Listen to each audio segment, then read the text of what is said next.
Awesome. Denise Lee, welcome to the It's Not That Deep podcast. Thanks for having me, Deep. I'm so excited to have you here.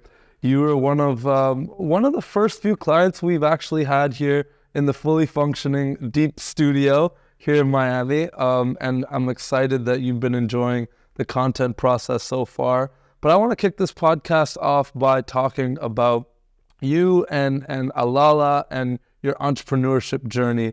Talk to me about it a little bit. Yes. So for those of you who don't know me, my name is Denise Lee, and I'm the founder and CEO of Alala, which is a women's athleisure company that I started 9 years ago. 9 years. And it's been an incredible journey over the 9 years. And I'm excited to see it keep growing and have that experience of scaling my business.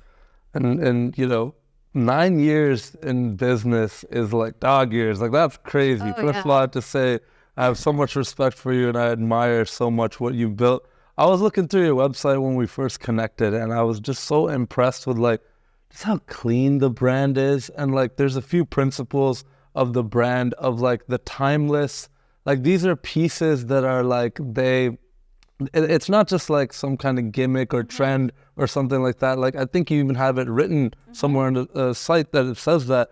One of the foundational principles I found of your company really I can relate to. And it's you want pieces that are going to last very long. In my own fashion journey, you could call it, it's kind of hand in hand with business, right? You want things that are going to last long, look good with a lot of things, have good quality. And that's really what you built with Alala. But walk me back to how you got there. What was it about athleisure that piqued your interest? Yeah, it's been a great journey. I'm so happy you kind of brought those points out because they really are what we stand for with the brand. But I started my journey, a long time ago. My parents were both entrepreneurs and always encouraged me to start my own thing. Mm-hmm. And, for a very long time, and I think a lot of people can relate to this, you're just I just need that big idea. I just need that idea that I feel like I can turn into a business. Yep. And I've always loved fashion. My parents have been in it. And so for me, that was the path that I went on. Right. And I always just kept my eye out for that big idea to kind of come my way. And in 2012, I decided that I was going to train for a triathlon. Okay. It was something that was on my bucket list. I'm I'm going to do it. But if you've ever done a triathlon, you know that you train every day. So you're biking, running, swimming, and coming from the fashion industry, I knew that, getting some great gear, getting some great activewear was going to motivate me to enjoy this process even more. If I look good, I feel good, I want to work harder. And so when I started looking for activewear in the market, nothing really excited me. And remember, this was 10 years ago. And, there were only the big brands out there. And I was none of these brands speak to me. I'm not excited about them. They're very functional. Mm-hmm. And that's when I realized maybe there's a white space here in the activewear market for something that's more fashion forward, something that's more in line with my style. Which was very much a New York kind of going all day kind of a style. Mm-hmm. And that's when I started to think this could be my big idea. And I remember calling my dad super excited. And I was Dad, I have it. This is going to be my idea. And in a way, when you look back at it, I feel starting an activewear brand, it's not really the big idea. But for me, it was so exciting. Mm-hmm. And I spent almost a year researching the market, really understanding, is there truly an opportunity here mm-hmm. before I launched the brand? And there obviously was, because when I launched Alala, athleisure wasn't even a word. Mm-hmm. It became a word in that season that we launched. And so we were able to ride that activewear athleisure trend. Yeah, you caught the wave. Yeah. So totally the timing was very, very fortunate for us with that. Amazing. What were some of the first pieces that you're you know what? For me, I need this. What are we going to lead to get to the market? Yeah. It was interpreting activewear in a more like fashion forward way. So we used a lot of mesh in our first collections, which people weren't really using in that way. Again, remember this like 10 years ago, it was new back then. And so we used a lot of like bright, more sophisticated. Excuse me. Yeah, it's okay. We use a lot of like bright and more sophisticated fashion colors versus like very traditional like activewear colors. And so, you know, it really, really took off very quickly. And it's been like a whole journey ever since. Well, my girlfriend's a fan. We were looking at the website together when we first started working together. She's like, oh my God, Deep, like, this is just so cool. And like, we have a lot of cool clients, but she never says that because it's like, she loves wearing those types of things that now you might be able to find somewhere else and stuff. But she specifically told me, she's like, these are so cute. The designs, like there's some things are like ribbed and there's like the textures and the colors, the tones. It's like, it really communicates that like fashion forward, but like, hey, like, you know, I might be going to the farmer's market and then I'm going to hit a yoga session and I'm going to walk my dog and then I'm going to, you know, work on some things. Like it's all of that. And I love how you kind of described it as like that New York, like busy go life. But like you want to be comfortable, but you want to be cute too. So totally. I can relate to that because, you know, a lot of the times, you know, I know Alala is not necessarily for me, but like that type of clothing is very important for me in my day-to-day as well. So, you know, even though for me, like I might go to some of these other brands, I'm always looking for those types of pieces that I can like, you know what, if I'm hopping out of a boxing session, like you saw me this morning, and I still have to meet someone and be public facing and see the world. I don't want to look like a bum in just like a tank top and some like, you know, sweaty clothes. You know what I mean? It feels good to look good and you perform better as well. I think it matters so much. And sorry, go ahead. No, I was going to say, you know, and we are at a luxury price point. And I think something that's really important that I stand behind with our brand is that if you're going to ask people to pay $100 for a pair of yoga pants, like you have to deliver the quality and you also should deliver, which we think very intentionally about, the versatility of that piece. So we don't do a lot of very trendy things in trendy colors that are only going to be like looking good for one Instagram picture and then it's like done, you know, like we really want to have pieces that you can keep in your closet for a long time that you can wear with so many different things and it always looks good, even after you've thrown it in the wash like 30 times. One of my first questions that I want to ask you was, how is it possible to go from 0 to 7+ figures in 18 months?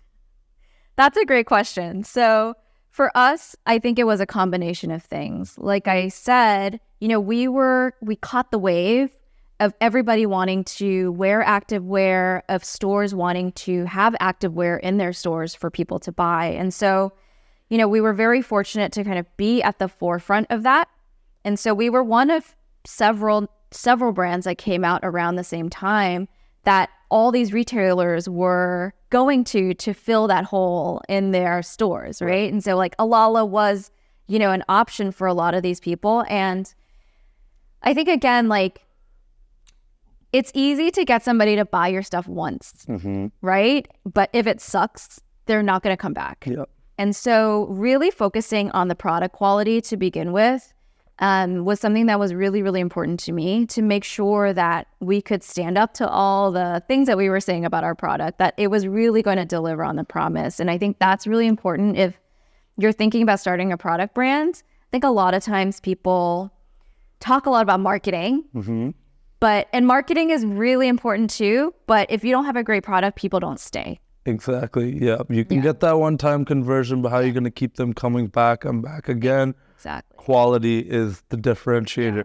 What was it about the quality of the clothing that made it so different? Like, how did you do that? Yeah. So we actually invested more in the fabrics that we used and also the fit and design of the pieces. So a lot of, you know, like there's a lot of cheaper fabrics that people choose to use that just don't feel as good on your skin. And we chose to go for more like nylon-based fabrics, which were more expensive, but felt really good. And just like the wear and tear was like a lot better on those pieces. And so you could wear them for longer and they felt a lot better on your body.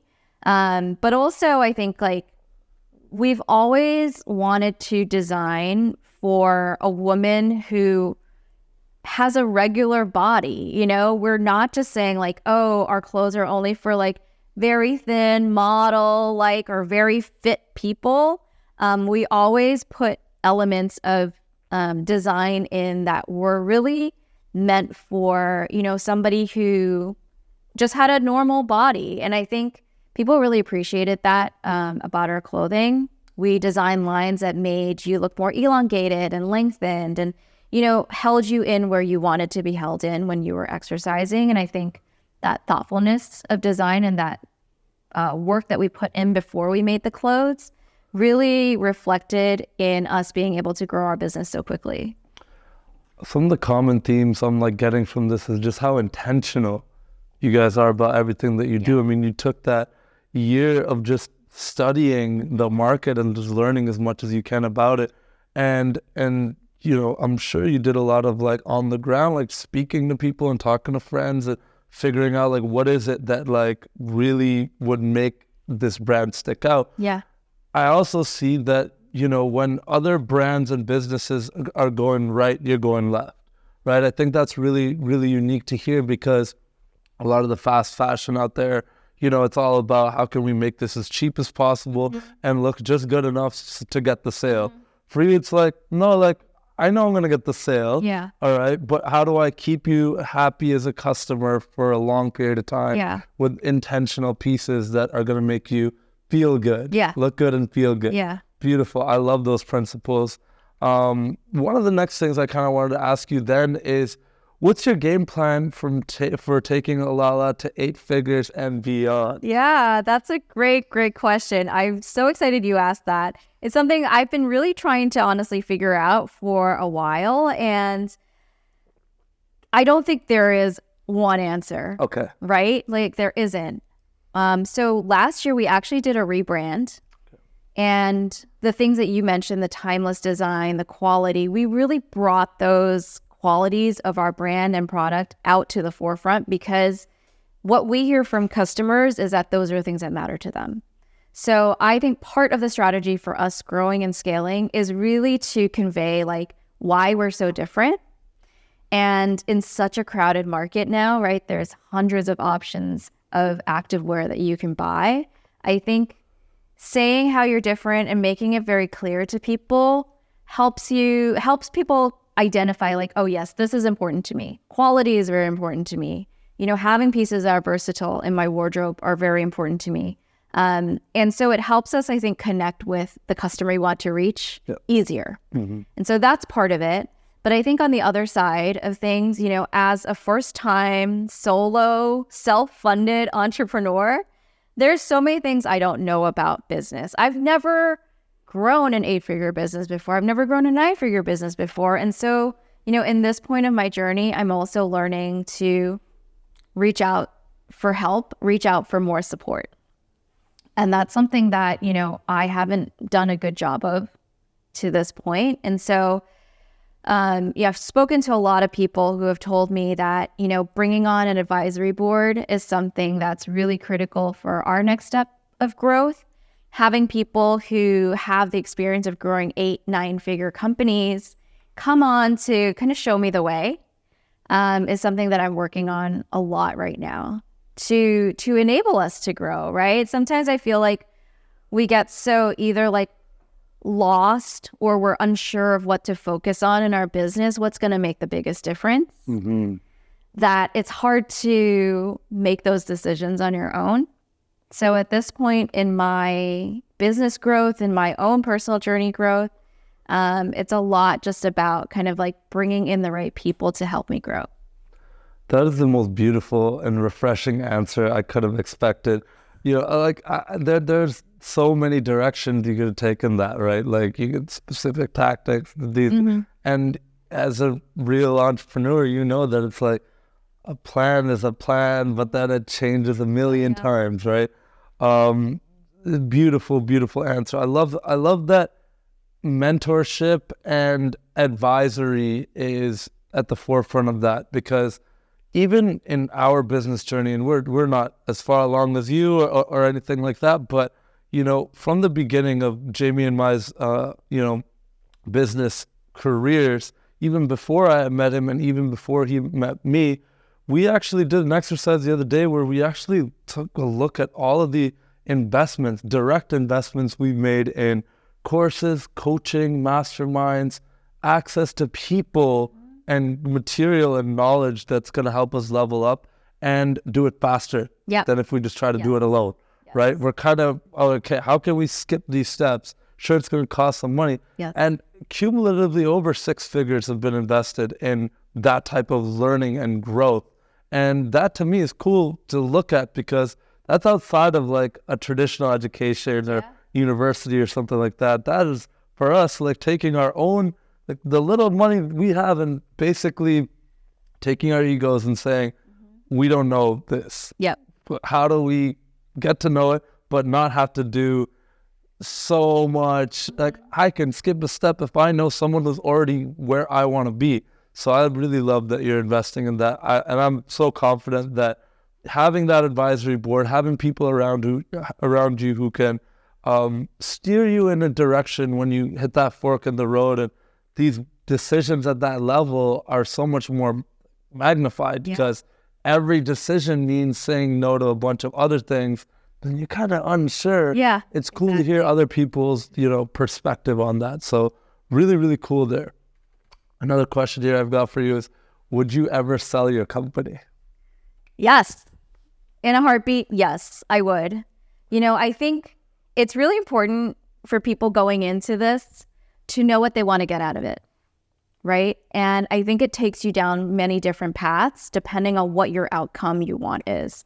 And not one is better than the other. Some people want to grow a business because they want to leave it to their sons and daughters, and they want it to be a family legacy, which is wonderful and great. For me, growing my business was more of showing myself that I could do it, and being able to have the experience, the full experience of starting, growing, and then selling a business. To me, that's the thing that lights me up the most. And so I've always been very clear on that. And again, it takes you to do a different set of steps than somebody who wants to keep it in their family, or somebody who, is really happy having a certain size business and it just throws off, throws off cash for you to live your life. But for me, yes, I would like to sell my business.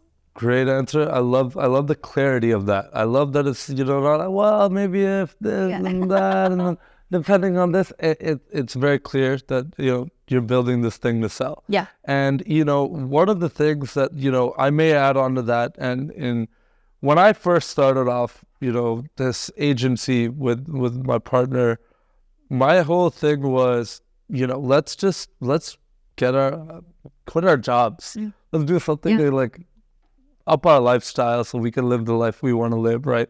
But then over time it evolves and stuff like that. And we had those very clear conversations of like, well, like what would it look like for us to walk away from this? What do we need to happen? And luckily Jamie and I have had those conversations. And one of the things, I read this book called Built to Sell, and it really, really actually reframed like whether you actually want to sell the business or not, you have to build it as if you will. So you can set up systems and operations and everything so that if I got hit by a bus tomorrow, this thing can still make some money for some people. You know what I mean? So that's one thing that I just add on to what you're saying there, is that it's important to have that clarity and that exit strategy, but also regardless of what you're going to do, obviously the strategy may be a little bit different, but if it's a business, you have to treat it as such. And the goal of that business should be to operate and systemize it so that it's generating a profit so that someone could eventually like buy it from you, right? Exactly. So that to me is a very valuable lesson. Love your take on that. Yeah, I've also read Built to Sell, and I think it does very clearly outline, the strategies that you need to take. And so I think I agree with you, like, especially as your business grows, systems, processes, even though they're not sexy to talk about and nobody wants to like address them, Like, you need to think about it, like, remove yourself from the business as much as possible. And I think when you're a young entrepreneur and you start, everybody starts with one person, yourself, you're doing everything. It is very, very difficult for some people to start letting go of, responsibilities, start putting things in place that make you not important. Right? I think some people want to feel that importance in their business. They want everybody to come to them and be like, Deep, what should I do? What should I do? What's the next step? Blah, blah, blah, blah, blah. But I think you realize that you become a liability and a bottleneck to your business instead of helping it grow. Absolutely. And sometimes I feel like that's the difference between building something to sell and to exist outside of yourself and building a business that you want to stay in forever. Exactly. Like, I mean, there's merit, and it's a beautiful thing for people to go after being freelancers and stuff like that, and basically owning their job. And that's great if you want to be a solopreneur and you want to run the ship. You work on X many projects, and you're like, no, I don't even want employees or anything. That's cool. Very few people I know go into business with that being the end goal, right? So to me, that was one of the lessons I learned early on, is like, there are so many things that I'm doing every day that I don't need to be doing. Yeah. My ego is like, oh, of course. Like, dude, how is it going to happen if Deep does not tell you what to do? But the more and more I get into this, the more I let go. And every day, Jamie can attest to this, and everyone on the team can attest to this. I'm trying to remove myself as much as possible. And that's not easy, though. Yeah. I will say it's not an easy thing, but a goal that I put out there is that I want to not be in Slack by the end of the year. I want to be able to not even have the app or be able to see a single message, because if I'm in there, there's something's wrong, right? Either we're not making enough money for there to be a better operator. I know I'm not the best operator in the world. There are people way more talented and experienced than me who should be running it.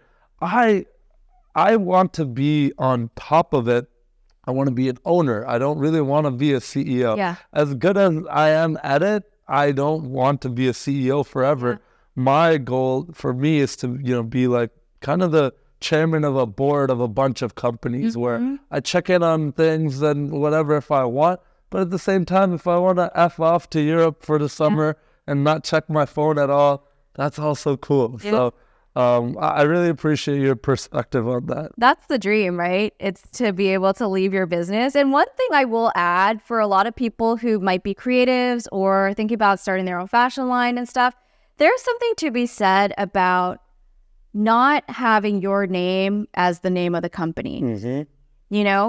Not calling it fully your entire name. Because if you do want to sell your business one day, one, it's so closely tied to you that it's hard for somebody who wants to buy your company to say like, okay, we're going to buy your company, but you want to leave and you don't want to be any part of it. Your name is your company, and you become so tied into it. So in a way, that's why I didn't name my company like Denise, whatever. You know what I mean? So it's something to think about for sure. Absolutely. And that's actually one of the challenges that we see in the personal branding space is when people don't have an underlying business backing up whatever it is that they're promoting with their brand, or if they don't have a clear path to monetizing their brand outside of just their own name or their own everything.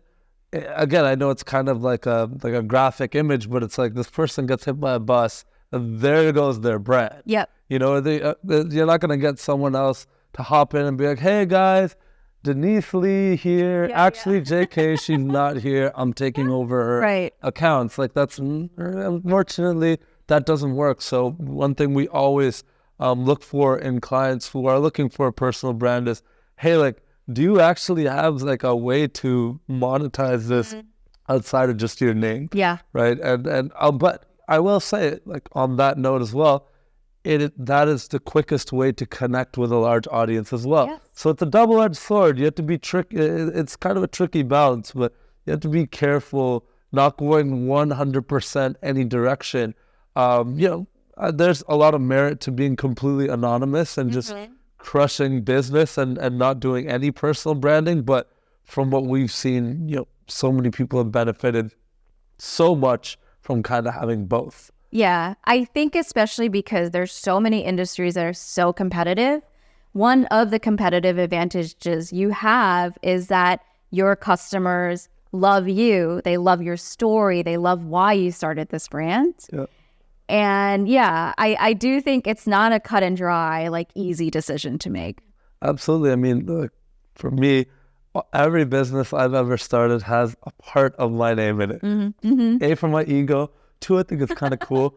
But there's a reason it's not called like Deepak social brand, right? Yep. Deep is general enough that it's just a word. Yep. But it's, close enough that it's a part of my name enough where I feel like emotionally invested in this thing has to succeed. So Yeah. I feel like we've done a pretty good job of kind of balancing that as well. I love that. Do you have immigrant parents? I have none. So my story is that I grew up in Singapore. Okay. And my family still lives in Singapore. Okay. And I have now spent 20 years of my life as an immigrant myself here in the U.S. This is what I was trying to get to is whether you're first generation or if you're an immigrant yourself. I am as well. So I was born in India, but I came to Canada when I was like 1. Yeah. So I'm pretty much as Canadian as they come, but I have immigrant parents. So I'm sure that we can kind of relate on certain things. Having Singaporean Asian parents, what was that upbringing like? Again, I'm sure you can relate a lot to this. It was very much performance driven. You had to do well in school. And that was the most important thing. That's the measuring stick. Yes, in your life. That's what they measured. You against your siblings, you against all your friends, against their friends' kids. Like everybody just had to do really well in school. And I was the firstborn child. Okay. And so I feel like there's even more pressure sometimes on the first child, right?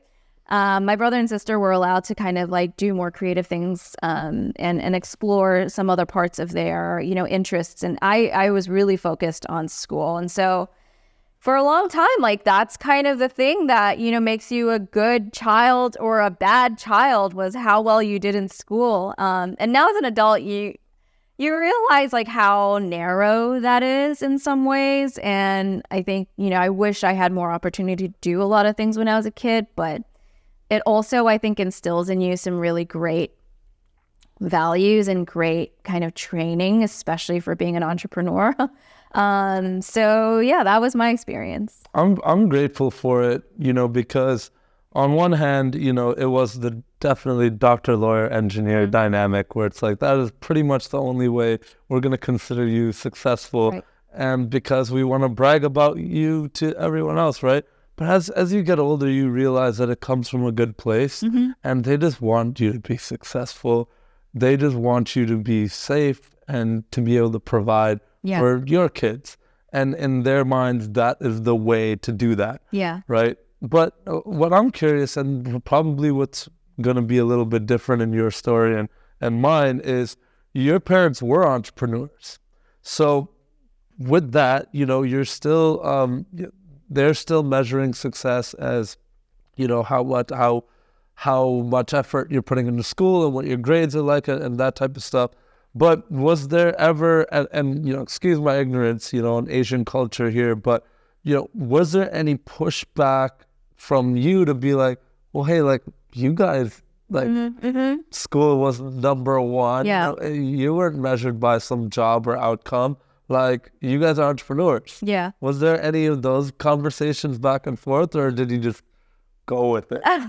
So I was really lucky because, both my parents were entrepreneurs and they always said like, you can go and start your own business and, do what you want to do. But at the same time, like you still needed the discipline of going through like getting the good grades and stuff. And I think maybe it was more on like instilling those values of discipline, hard work, working at something for a long time, that they more valued in like the getting good grades than like the actual like getting good grades. But having said that, like business is still very cut and dry in a way that like, you know how much money you're making and somebody else is making double you. Somebody's making 10 times, 100 times you. So, you know, for me, there's still that yardstick, that comparison marker that is very similar to like getting 100 on a test versus like getting 98 on a test, you know? And so you only did this many million revenue. yeah, exactly. And so it's like, oh, like, okay, like, yeah, you're okay. This much is, it's fine. But you know, like that person is doing 50, that person is doing 100 million. Like, so I don't think you ever get away from that. But does that drive you? Like, or have you gotten away from that completely? So I used to let it be a negative driver. I used to and let it get to me in a negative way, right? And so I said, oh, like this person's been in business as long as I have, but they're doing double my revenue, 5 times my revenue. Like, what's wrong with me? And, you know, that mindset doesn't help anybody. It makes you feel bad about yourself. It makes you feel like your work is not important or you didn't do a good job. So I've really spent the last couple of years reframing that into a more positive statement, which is that what's possible for them is possible for me. So, putting this person in my path that's, you know, been the same amount of time in business, but they're doing 5 times what I'm doing right now.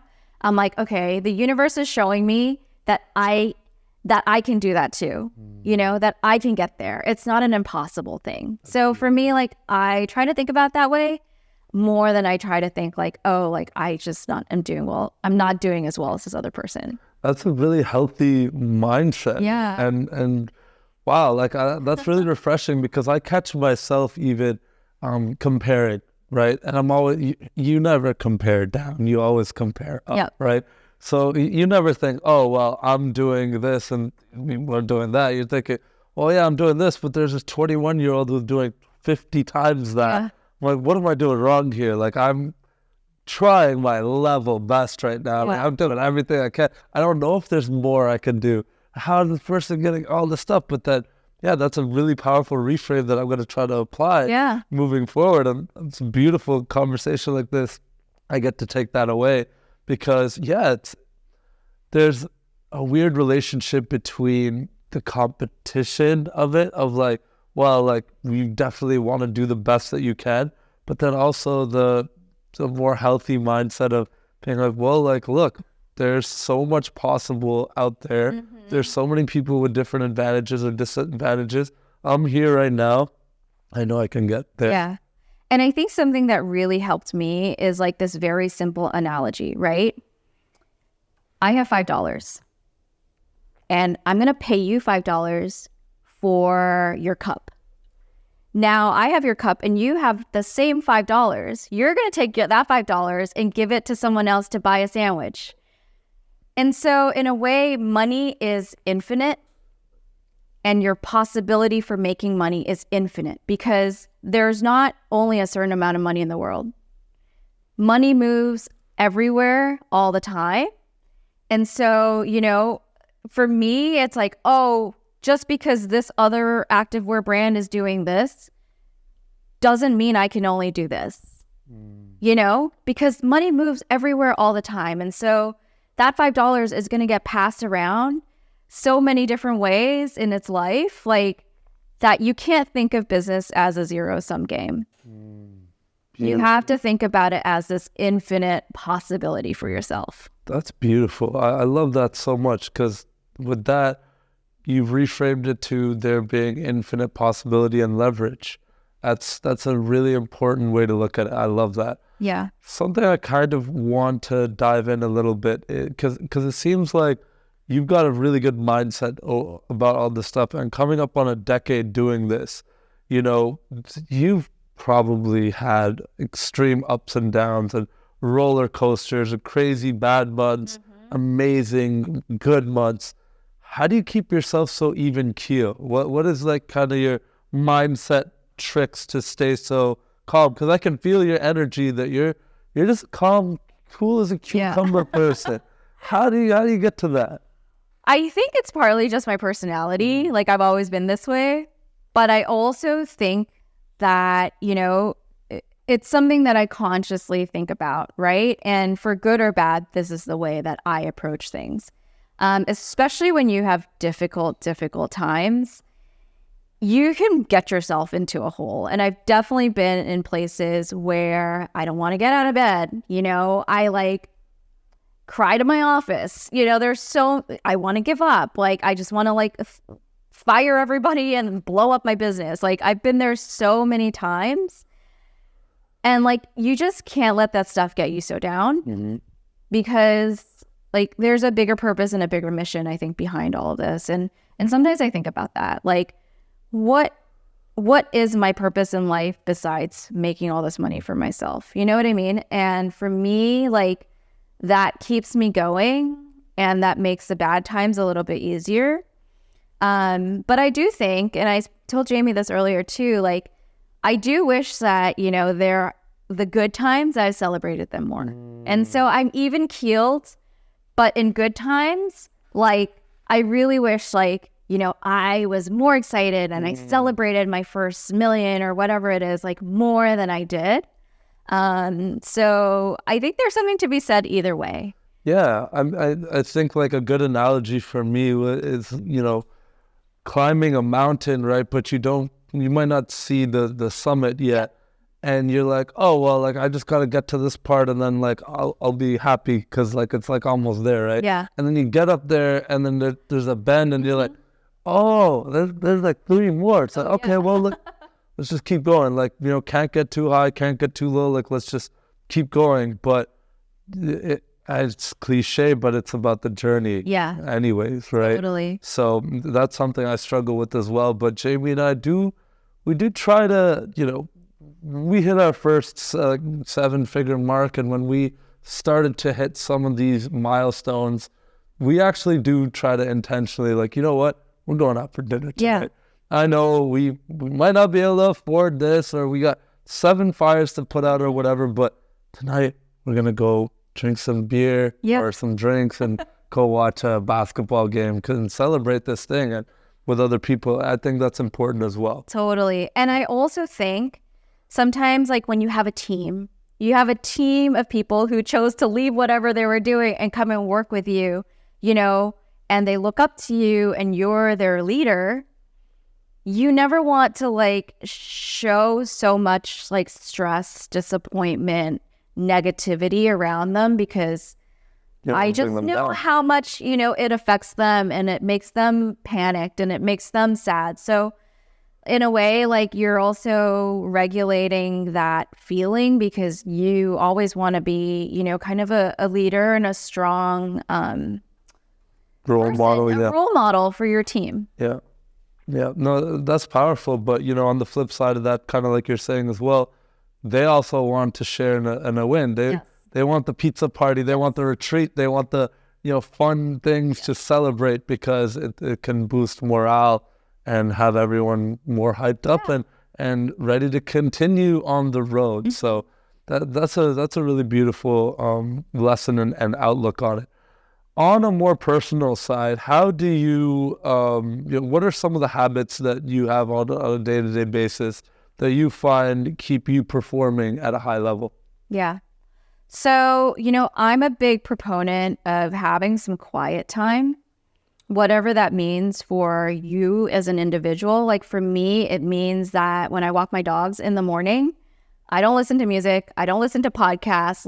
I leave my mind kind of completely open for thought to come in, for the downloads to come in.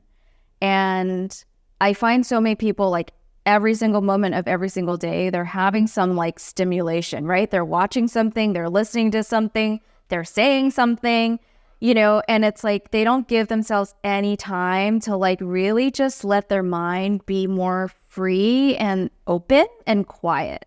So for me, I found I can hear that little voice when I'm really quiet, and whatever that problem is that I'm trying to figure out, if I can't do it, I just say okay, I'm leaving it. And a lot of times it'll come, but only when you're quiet.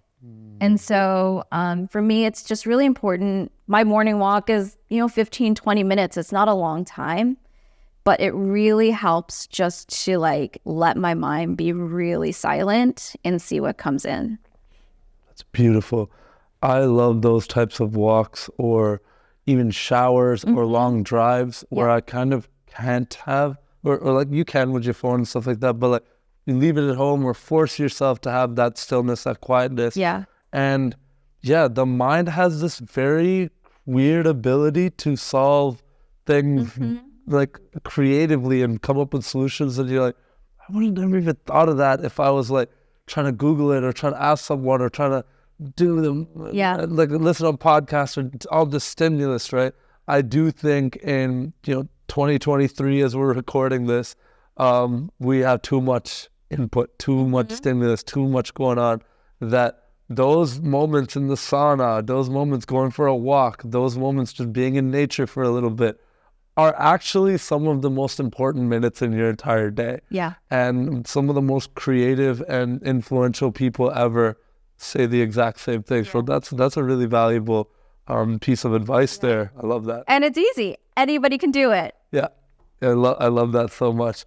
In terms of fitness, what is your fitness your routine look like? Yeah. So I'm not very consistent with my fitness, I have to say. And it's something that, I'm always working on, and I'm always trying to, for me, I think it's the consistency that is more important than like the intensity of the work. And so at this stage in my life, I just turned 40, like my health is really important to me. And I think, people like get to my age and they're like, oh shit, like I wish I had, done more, like paid more attention.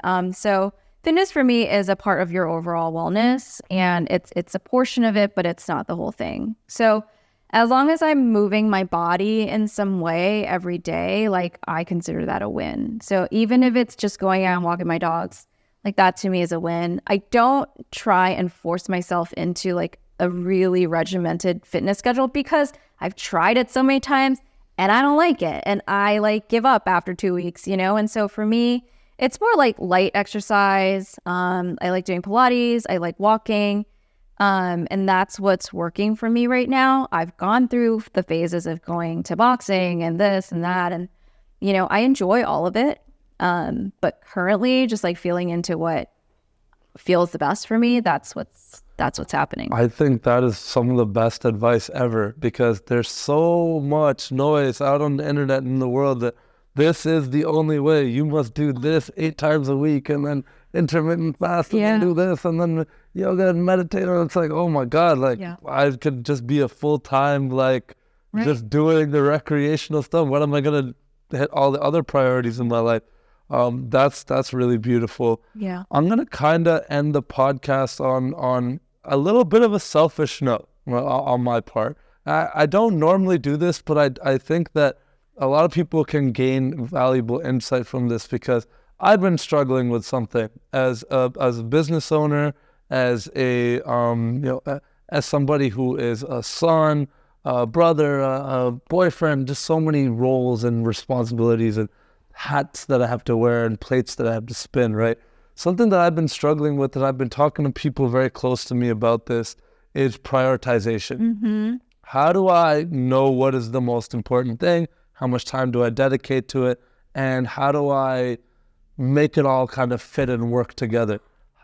Do you have any advice on that? And it's okay if you don't. I just wanted to selfishly ask for my own, growth. I'd love to hear your perspective on it if you have any. So my perspective on this is there are seasons for everything. There are seasons where you need to put your business first, and really focus on that. And things have to take a back seat. There are seasons where I want to focus more on my relationships, and that takes a priority. Like, I think we have to all be really realistic about not only the time that we have, but also the energy that we have to give. And boundaries are really, really important. And what I think works best for me sometimes is actually to say out loud to my boyfriend or my family or to friends, like, listen, this weekend, I really have to spend all day Saturday working on this thing because it's really important. and I'm really sorry, but you know, that's kind of like, I'm in the season. I'm in my season. And, you know, but on the same hand, like you can't, if it's important to you, if your relationship is important to you, you have to like water those plants and nurture them as well. I just think like it's very, very detrimental to have the mindset that you can like do it all and have it all at the same time. So for me, it's a lot of saying no to things, right? And not being so attached to like, oh, I just told my friend I couldn't hang out with them, and being afraid that they're going to be upset with me. Like, it is just a reality, and that's my boundary right now. I love that. So many amazing things to take away from that. And yeah, that's really refreshing to hear. You can't do it all at all times. Got to learn to say no to things. And yeah, I've been really trying to be more intentional about vocalizing things. And I do have a tendency to want to say yes to everything and take everything on and have responsibility. But no, I can handle it. I'll be fine. I'll do it. Let's do it. I'll do that too. We'll do that too. We'll check all the boxes, do all the things. But yeah, I want to be very mindful that like, hey, I want to do this for a long time. Yeah. I'm going to burn out if I try to do everything. Yeah. And seasons, I love that advice. And we've all had that experience where you like meet your friend for coffee and they're like on their phone, like trying to like do something on the side, or they're just not even listening to what you're saying. You know, they're like distracted by something else. Right now. So what's the point? What's the point? Like, I feel like that's a worse experience to have than to say to somebody like, hey, I really can't meet you this weekend. I'm really, really busy. I have to do this thing, you know, but like 2 weeks from now, like, let's go to coffee, and just be like very intentional. Like, when we're having coffee, I am having coffee with you. I'm listening to you. I'm connecting with you. Like, that's so much more meaningful than like seeing somebody every week and like both of you are on your phone, like doing nothing, you know? Yeah, it's like, yeah, I have 13 minutes to see you between these 4 meetings. Like, I'm just going to squeeze you in. Like, it doesn't feel good. No, absolutely not. I really love that advice. I'm going to end the podcast with 2 questions, Denise. So the first one is, what is next for Alala? What is something you're excited about? What's next? What's a big thing? You were recording this podcast in May of 2023. Just to timestamp it. What's next? So I am at the beginning of putting together that advisory board that I mentioned. I'm about to go out and, you know, approach people that I've looked up to for a long time and ask them if they want to be a part of the next chapter of Alala. And so I'm hoping in the next, you know, 2, 3, 4 months that I'll be able to gather 3 or 4 like amazing advisors for the business that are really going to drive us to the next level. So I'm really excited about that. That is exciting stuff. I can't wait to see it all to come together. Have you back on the podcast later and see how that's impacted things. And you know, the company I know is going to blow up and continue to grow. And then the final question is, what's next for you, Denise, personally? Yeah. Well, I feel like, you know, I've spent some time with you guys this week, and I am super excited to also like grow and contribute more personally in terms of like my social media, being able to share my experiences with more people and to tell my story in the hopes that, you know, what I'm saying can connect with somebody who is going through the same thing or is thinking about starting a business and needs some advice. So I'm very excited about that. Beautiful. And I know you will. And I know it's going to impact so many people. I just can't wait to see it all roll in and us talk about it on the next episode. Yeah, let's do it. Thank you so much for joining me on It's Not That Deep. Shout out where people can connect with you on socials. Awesome. So you can follow Alala at Alala on IG or Alala_official on TikTok. And personally for me, it's Denise X Lee, both on IG and TikTok. Amazing. Thank you so much for coming on today. Thanks.